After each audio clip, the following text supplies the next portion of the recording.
And so when I went to Orem, that was the first full transfer as the mission together. It was really interesting because I went from Salt Lake South area to extreme Orem area. And I went from being over 1 stake, which is what I was over my entire mission, to being over 3 and not having a car and having a new companion who was trained differently and who had different outlooks on how missions should be, how things should be run. And it was really difficult. It was a really hard area for me because I was stressing out about a lot of things, and I wanted to be the best missionary I could be, but I felt like we were spread too thin over 3 stakes. Getting to know ward mission leaders and bishops and stake presidents and all those different leaders that we need to know, that we need to be in contact with in order to do missionary work. It's really hard to do when you're over more than 1 stake. And I think it's different when you're kind of thrown into the boiling pot at first, because the Provo missionaries did it flawlessly. They could definitely take over 3 or more stakes. But I was kind of like an old dog trying to be taught a new trick. I was trying to figure out how we talk to 3 stake presidents, how we talk to 24 ward mission leaders and 24 bishops, and how we keep track of what ward we're going to, and do we need to have splits, how are we going to get places. It was a really stressful time. And I stayed there 2 transfers, so I was there 3 months, and I had 2 companions within that. And that was my 3rd to last and 2nd to last transfer. So I was really close to going home. And at that point, I started to have a lot of fears of getting chunky, of getting to the point where I didn't want to work. I was terrified of that. It's not that it was happening, but I was scared that I was going to.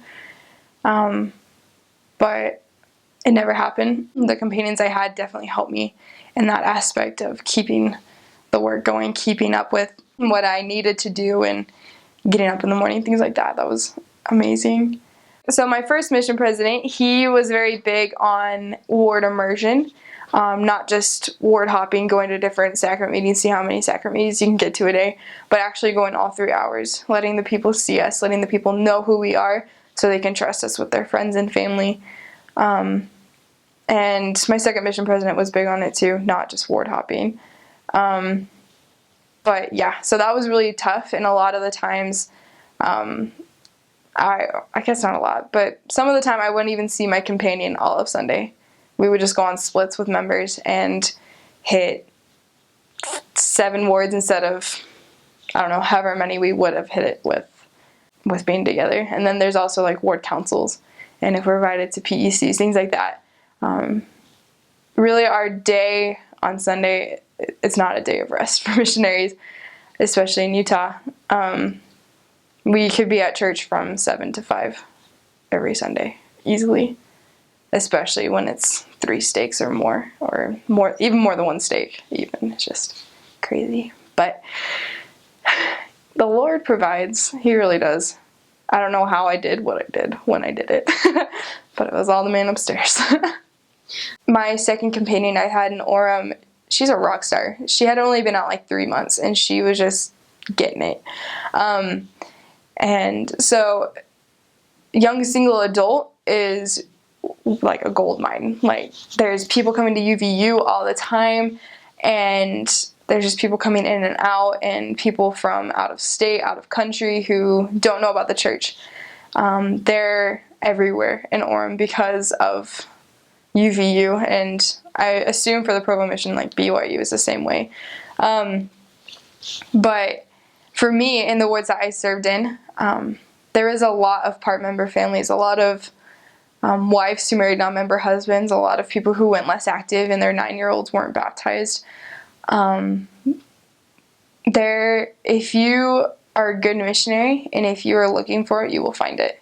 The Lord will place people in your path, and that was the most amazing thing about that second companion in Orem, is we got the car back. I asked the mission president, I begged him. I was like, if you want missionary work done here, you have to give us a car because we have to get around. And he moved things around to where we could have a car again. There was just people that would come out of the woodwork, just when we needed a new investigator or when we were about to have a baptism, things like that. Like, we wouldn't have anyone else to teach, and all of a sudden there was this person who heard about the church and wanted to be taught. Or there is twice within a 2-week period where someone had moved from, like, someone moved from Hawaii and had been taught all the lessons and got baptized a couple weeks later. And there was another guy who moved from somewhere not here, and he had all the lessons and wanted to be baptized, and he was baptized like 2 Saturdays later. Like, things like that where things just fell into place. That's what happens in Utah missions.